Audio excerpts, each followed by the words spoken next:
So the rock that Jesus builds his church on is not Peter. It's our Father in heaven. And I'm going to show you where I get this from. We start off in the book of Matthew, chapter 16, verse 17. Blessed art thou, Simon Barjona, for flesh and blood had not revealed it unto thee, but my Father which is in heaven. And I say also unto thee that thou art Peter, and upon this rock I will build my church, and the gates of hell shall not prevail. Now, some people take that as the church is being built on Peter and he's the rock. But I'm going to show you how that's not true. And our Father in heaven is the rock that the church is built on. We go to Revelation chapter 15, verse 3. And it says, and they sing the song of Moses, the servant of God, and the song of the Lamb, saying, great and marvelous are thy works, Lord God Almighty. Just and true are thy ways, thou King of saints. Now, we're going to go back into the book of Deuteronomy, chapter 32, right? And that's the Song of Moses, chapter 32. And the first thing I want you to understand is the Lord was called the rock in the old time. In 32:4, right, we have, he is the rock. His work is perfect, for all his ways are judgment. A God of truth and without inequity. Just and right is he, right? So we see right here in reference to the Father, which is in heaven, it's called the rock, right? And so we're going to move forward and go to verse 15. And this describes our people in this state of mind right now, right? But Gershon waxed fat and kicked. Thou art waxen fat. Thou art grown thick. Thou art covered with fatness. Then he forsook God which made him, and lightly esteemed the rock of his salvation.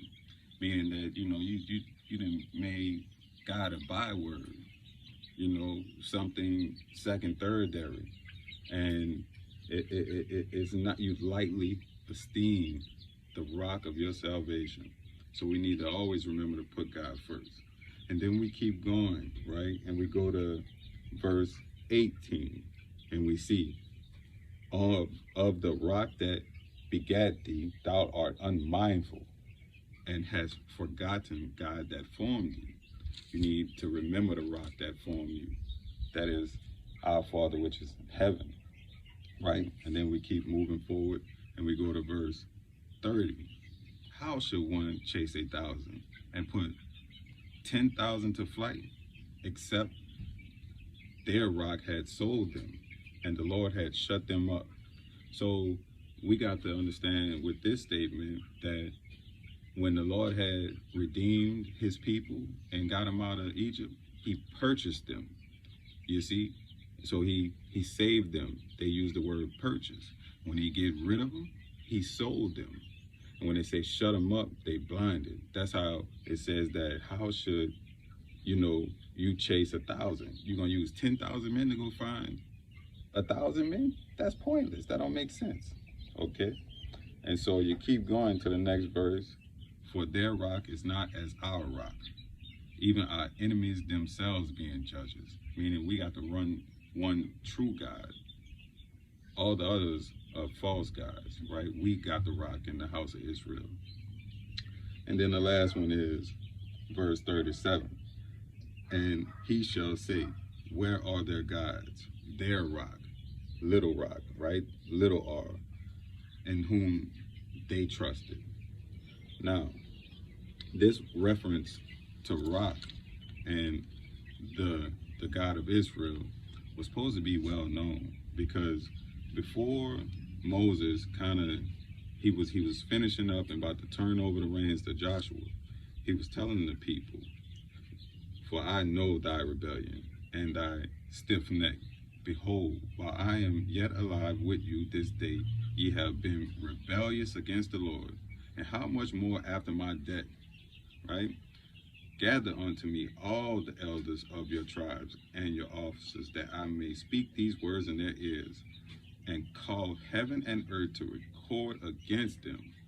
For I know that after my death ye will utterly corrupt yourselves, and turn aside from the way which I have commanded you. And evil will befall you in the latter days, because ye will do evil in the sight of the Lord, to provoke him to anger through the works of your hands. Right? And,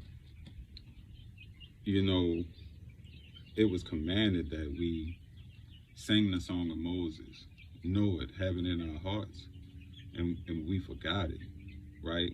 Because if we would have recognized the people of Israel when Jesus came, that he was referring to we building the church on what the church was always built on, the God of Israel, right? The one true God. The Lord is one.